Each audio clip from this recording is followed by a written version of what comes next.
The inaugural Yamaha R3 bLU cRU European SuperFinale brought together 25 promising youngsters from 12 different countries to chase a place on the 2023 European Cup grid with full support from Yamaha via one-off events over 2 point-scoring races at the Autódromo Internacional do Algarve.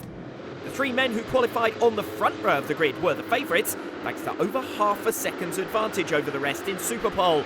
Leading them off the line was number 55, inaugural, fresh from a Supersport 300 wildcard at the Catalunya round 2 weeks earlier. The next rider to hit the front was Emiliano Ercolani on the number 9 bike, third in qualifying.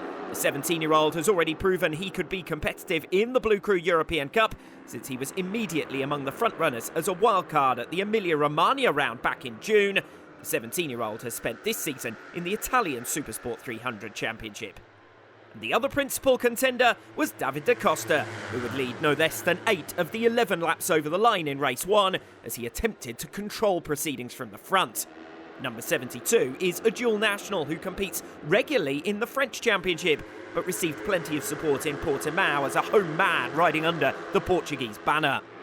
Once the typical slipstream battles broke out, the lead riders were kept close by the 969-metre start-finish straight, though a group of 10 riders faster than the rest were able to break clear. And that group thinned when Gonzalo Sanchez crashed out with 5 laps to go.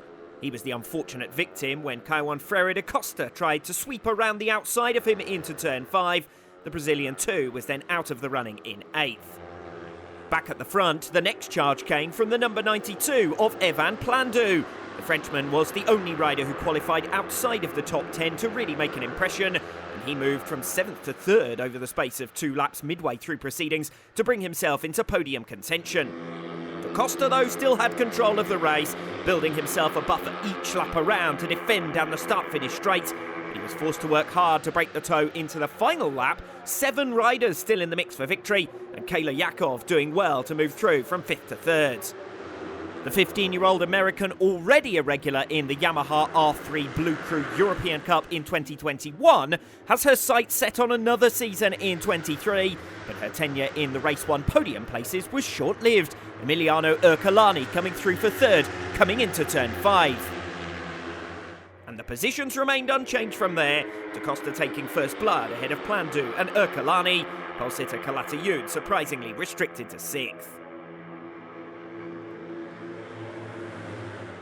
How was the race for you? I very good race. I'm very good happy. Congratulations. Less than 6 hours later, the same riders were back out to resume their rivalries, and it was largely the same frontrunners again in race 2. The action was even more frenetic and the field more closely bunched over a shortened 8-lap distance following delays to the WorldSBK schedule. Again, David da Costa controlled proceedings at the front, but this time pole sitter Unai Calatayud did a better job of sticking with him, at least for the opening few laps. Emanuele Cazzaniga too ran closer to the front. The 19-year-old was very impressive with a 4th place in the Emilia-Romagna round as a wildcard in the 2022 European Cup, but nothing less than a race win would do for him to have a hope of taking the SuperFinale, as he'd finished at the back of the lead group, claiming 7th from race 1. Javier Corral was another who appeared to benefit from the morning's experience, and he gave close chase to the 3 front-row starters.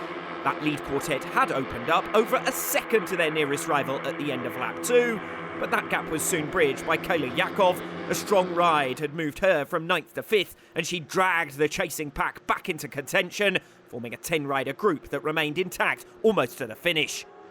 Yakov, 4th in race 1, then took the lead from 5th coming into the final lap in race 2, deposing Da Costa, who'd held top spot in a vice-like grip throughout.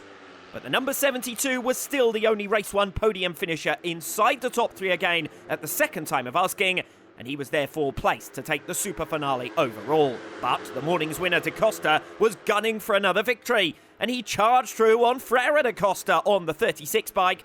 The Brazilian was pinched on the inside, ran acute into turn 8 and wide off the track on the exit of the bend, and that ultimately proved his undoing in the podium battle, as a post-race penalty relegated him to 4th.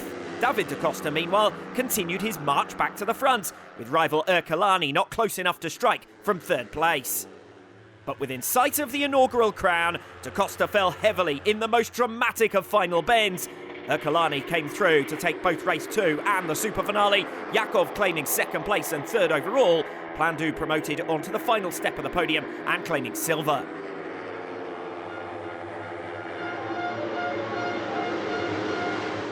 It's very hard. I'm very happy for this winner, and see you prossimo anno.